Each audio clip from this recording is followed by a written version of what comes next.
राधे कृष्ण दोस्तों। दृढ़तापूर्वक प्रभु मेरे ही है, इस बात को साधकों को स्वीकार कर ही लेना चाहिए।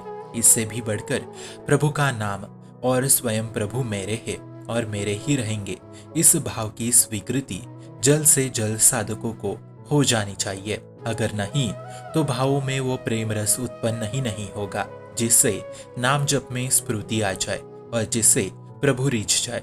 इसी भाव की स्वीकृति से ही जन्म मरण, विविध प्रकार की वासना, द्वंद्व, नाना प्रकार के भोगों से हम छूट सकते हैं। और ठीक इसका उल्टा, ये शरीर मेरा है, इस बात की स्वीकृति से ही जन्म मरण, वासना, द्वंद्व और भोगों में हम फंसे हुए हैं। देखिए स्वीकृति का चमत्कार, जिसे अपना मानोगे वही चीजें आपकी भोगों का कारण बनेगी। इसलिए प्रभु को अपना मानोगे तो जन्म मरण, वासना, भोगों से मुक्त हो जाओगे।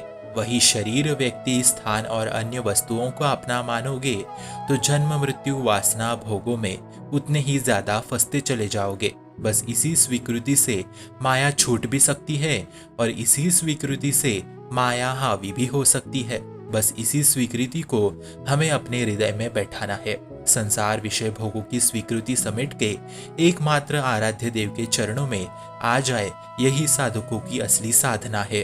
अभ्यास योग युक्तन चेतसा नान्यगामिना, अर्थात ऐसा अभ्यास जिससे उपासक योग से युक्त हो जाए, वही असली उपासना है। अर्थात प्रभु के अलावा उसका चित्त कहीं जाए ही ना। अब स्वीकृति का कमाल देखो, जैसे आपने अपना माना ही नहीं है, जो आपको पसंद ही नहीं है वहां आपका मन जाता भी नहीं है। जैसे हमें लड्डू पसंद नहीं है तो हम उसकी तरफ देखते तक नहीं है, परंतु वही गुलाब जामुन हो तो हम बड़ी चाव से उसको खाना पसंद करेंगे। तो ये है स्वीकृति का कमाल, किसी चीज, वस्तु, व्यक्ति को अपना मानने का कमाल। मगर यही स्वीकृति संसार से समेट के यदि प्रभु मेरे है इस बात में लगाए, प्रभु को अपना माने, तो आप चमत्कार देखते ही रह जाएंगे। संसार में रह के, गृहस्थ रह के बस इसी स्वीकृति को प्रभु की तरफ ले जाना है। तो हमने मैं, मेरा, शरीर, व्यक्ति, वस्तु, स्थान को अपना माने हुए है, उसे ही स्वीकार कर बैठे हैं। इसलिए माया आपको वही परोस रही है। परंतु यदि हम प्रभु को ही अपना माने तो माया कुछ परोसेगी भी तो हमें उसमें रस ही नहीं रहेगा। इसलिए प्रभु मेरे है और मैं इनका, बस फिर आप चमत्कार देखिए। दूसरों नो कोई मारो तो गिरिधर गोपाल, दूसरों नो कोई। इसी बात को मीराबाई ने भी स्वीकार किया था। ये स्वीकृति करते ही प्रभु की तरफ अद्भुत अनन्य प्रेम जागृत हो जाता है। बस ये स्वीकृति होने में समय लगता है, क्योंकि जिसे हम अपना मान बैठे हैं वो असत्य है। जिस पे हम आज गर्व कर रहे हैं वो कल नष्ट हो जाएगा। इस बात को हमें शीघ्र ही स्वीकार कर लेना चाहिए। कब तक स्वयं को ही ज्ञानी मान के गर्व करते रहेंगे लोग? एक दिन तो उन्हें नष्ट होना ही पड़ेगा। इसलिए इस बात को गंभीरता पूर्वक ले और मैं, मेरा को छोड़ के मेरे प्रभु इस बात को स्वीकार करे। इस स्वीकृति में इतना दम है कि कुछ ही दिनों में आपके विकार नष्ट होने लगेंगे। जिस अवस्था में हो उस अवस्था में प्रेम की अनुभूति होने लगेंगी। क्रोध शांत होता चला जाएगा, जलन की भावना भी मिटने लगेगी और केवल परमात्मा की ओर ही चित्त की डोर जाती रहेगी।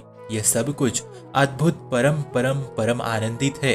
आप इसे स्वयं से अनुभव करिए, तब जिस परम आनंद, परम सुख को हम बाहर ढूंढने में लगे थे, वो ही परम आनंद, परम सुख भीतर ही मिलने लगेगा। भीतर से वो मंद मंद मुस्कान, वो प्रभु की याद में मुस्कान बहुत खूबसूरत अनुभव करा देता है।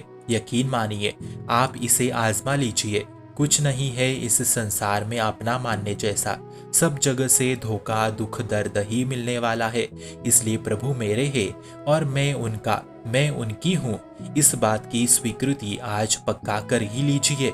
इस संसार से राग छूटे और केवल वो राग प्रभु में लग जाए तो केवल इसी स्वीकृति से ही भगवत प्राप्ति हो जाएगी। अंत में गोस्वामी तुलसीदास जी भी कह रहे हैं, सुत बनीता दी जार स्वार्थ रतना करू नेह सवीते, प्रपंच बंच सब काल व्याह कुकाय, ना करू नेह सवीते, अंत ही तो ही तजेंगे पावन।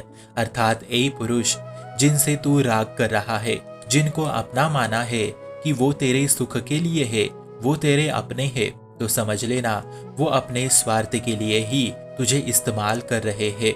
इसलिए इनमें राग ना करके तू भगवत स्वीकृति कर। इसलिए मित्रों, हमें भी मैं मेरा को छोड़ के इस संसार के रस को त्याग करके उसी रस को प्रभु में लगा के प्रभु की स्वीकृति कर ही लेनी चाहिए। शुभम भवतु कल्याणमस्तु।